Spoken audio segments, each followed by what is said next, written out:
These are they who battle through anxiety, who wrestled with grief, who survived some breakups, who trekked through valleys, who climbed over mountains, who crossed through rivers, who waged spiritual warfare, who slept in lions' dens, who stood in fiery furnaces, who carried some crosses, who cried some tears, who buried some loved ones, who lived with thorns, who dealt with drama, who addressed generational traumas.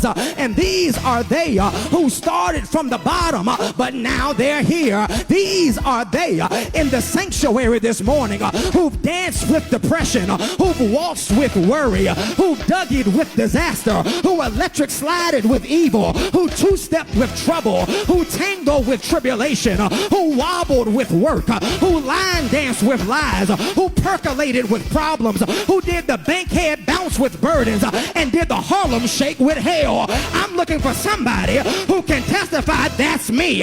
These are they who've been to hell and back, but wouldn't let nobody turn them around. These are they who should have thrown in the towel, waved the flag of surrender, should have lost their minds, should have had a nervous breakdown, but their testimony is I'm still here.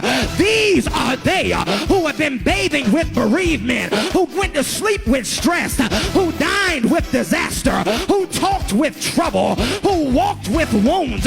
These are they who wouldn't let no aggravation or agitation or complication or contestation or desecration or degradation or defamation or hateration or isolation, limitation, segregation, separation, paralyzation, tribulation, radiation, victimization, vilification, or vituperation turn them around.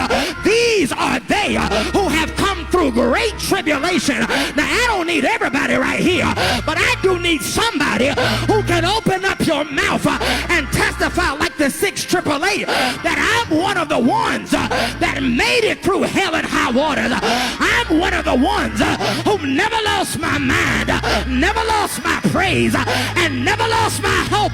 These are the